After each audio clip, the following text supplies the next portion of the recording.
नमो भगवते वासुदेवाय नमः। आज बरूथनी एकादशी के पावन अवसर पर मैं आपको इससे जुड़ी एक कथा सुनाऊंगी। नर्मदा नदी के तट के पास एक राज्य था जहां पर एक राजा राज्य किया करते थे। वह बहुत ही दयालु थे और अपनी प्रजा का बहुत ध्यान रखते। इसी के साथ वह विष्णु भगवान के बहुत बड़े भक्त थे। प्रतिदिन विष्णु भगवान की पूजा किया करते। पर एक बार अचानक से उनके राज्य में महामारी फैल गई, जिस वजह से राजा काफ़ी ज़्यादा परेशान हुए। उन्हें कुछ समझ नहीं आया वह क्या करें। तभी किसी साधु ने उन्हें बताया कि उन्हें विष्णु भगवान की तपस्या करनी चाहिए। अगर वो विष्णु भगवान को प्रसन्न कर लेते हैं तो उनके राज्य की ये समस्या दूर हो जाएगी। यह सुनकर राजा जंगलों की तरफ तपस्या करने के लिए निकल गए। जंगलों में आने के बाद वह इधर उधर तपस्या के लिए स्थान ढूंढने लगे। तभी उन्हें एक जगह एक स्वच्छ स्थान मिल गया। बरगद के पेड़ के नीचे बैठकर वह तपस्या में लीन हो गए। तपस्या करते हुए उन्हें कई दिन गुजर गए।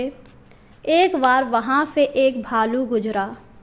भालू ने जब राजा को तपस्या करता हुआ देखा तो उनके पास चला गया। राजा भालू को देखकर काफ़ी ज़्यादा घबरा गए, पर तपस्या भंग ना हो जाए इस कारण चुपचाप बैठे रहे। भालू राजा के आसपास घूमता रहा। काफ़ी देर घूमने के बाद भालू ने राजा का एक पैर अपने मुंह में दे दिया और चबाने लगा, जिससे राजा को अत्यंत दर्द हो रहा था। पर उसने भालू को भगाया नहीं, क्योंकि अगर वो ऐसा करता तो उसकी तपस्या भंग हो जाती।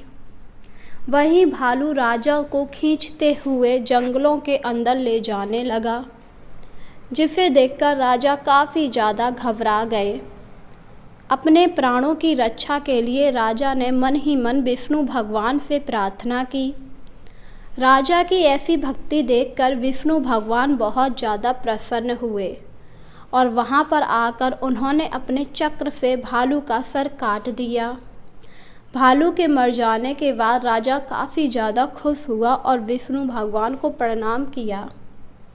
विष्णु भगवान ने राजा से कहा, तुम अपनी मनोकामना बताओ, मैं तुमसे अति प्रसन्न हूँ। तुम्हें क्या वर चाहिए? इस पर राजा ने हाथ जोड़ते हुए कहा, मेरी प्रजा में महामारी फैली हुई है। आप उस महामारी को दूर कर दीजिए, बस मैं यही चाहता हूँ। आपकी कृपा के पास मेरे पास सब कुछ है। यह सुनकर विष्णु भगवान अति प्रसन्न हुए और उन्होंने राजा के राज्य की सारी परेशानियों को दूर कर दिया।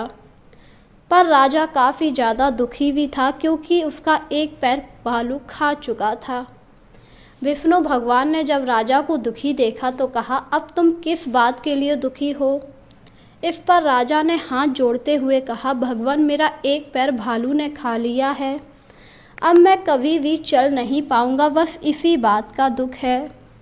यह सुनकर विष्णु भगवान मुस्कुराए और बोले, तुम मथुरा जाओ। मथुरा जाकर वहाँ पर मेरे वराह अवतार की पूजा करना। अगर तुम बरूथनी एकादशी वाले दिन व्रत रखकर पूजा करोगे तो तुम्हारा पैर वापस तुम्हें मिल जाएगा। यह सुनकर राजा बहुत ज़्यादा प्रसन्न हुआ। विष्णु भगवान की आज्ञा लेकर वह मथुरा आ गया। मथुरा आने के बाद वह वहीं पर रहने लगा। जब वैशाख माह की कृष्ण पक्ष की एकादशी आई, यानी कि बरूथनी एकादशी आई, तो उसने विष्णु भगवान के बताए हुए नियम अनुसार व्रत किया, वराह भगवान की पूजा की, विष्णु भगवान लक्ष्मी माँ की पूजा की और पूरे दिन भजन कीर्तन किया, कथा का पान किया। उस दिन व्रत रखने के फल से उसका पैर ठीक हो गया। अपने पैर को ठीक देखकर राजा बहुत ज़्यादा प्रसन्न हुआ और उसने विष्णु भगवान का धन्यवाद किया। इसके बाद राजा अपने राज्य वापस आ गया। राज्य वापस आने के बाद उसने देखा उसकी प्रजा काफ़ी खुशहाल थी। यह सब देखकर राजा मन ही मन बहुत ज़्यादा प्रसन्न हुआ, क्योंकि ये सब विष्णु भगवान की ही माया थी। जब प्रजा वालों ने राजा को देखा तो वह भी अति प्रसन्न हुए। उन्होंने राजा का जोरदार स्वागत किया, जिस पर राजा ने प्रजा से कहा, अगर आप लोग इसी तरह खुशहाल जीवन बिताना चाहते हैं तो आपको वरुथनी एकादशी का व्रत करना चाहिए। इस व्रत को करने से आपके सारे कष्ट दूर होंगे और आपके सारे पाप भी दूर हो जाएंगे। इसके बाद राजा ने उन्हें अपनी कथा सुनाई, जिसे सुनकर प्रजा लोग काफ़ी ज़्यादा खुश हो गए और उस दिन से वह लोग भी वरुथनी एकादशी का व्रत करने लगे। इस प्रकार जब राजा का अंतिम समय आया तो राजा को मोक्ष मिला, क्योंकि वह वरुथनी एकादशी का व्रत पूरी श्रद्धापूर्वक किया करता था, जिसके प्रभाव से यमदूत उसे छू भी ना पाए और अंतिम समय में वैकुंठ धाम जाकर उसे हरि विष्णु के दर्शन हुए। इस प्रकार जो भी वरुथनी एकादशी का व्रत पूरी श्रद्धा के साथ रखता है, विष्णु भगवान उसकी सभी मनोकामनाओं को पूरा कर देते हैं। वरुथनी एकादशी व्रत करने का फल 10,000 यज्ञ करने के फल के बराबर होता है। अगर आप इस व्रत को पूरी श्रद्धा भाव से रखते हैं तो विष्णु भगवान आपके सारे कष्टों को दूर करते हैं, आपकी सारी परेशानियों को हल लेते हैं, जिससे आपके जीवन में खुशहाली आ जाती है।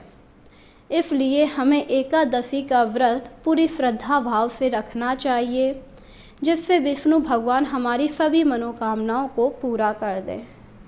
तो बोलिए जय विष्णु भगवान।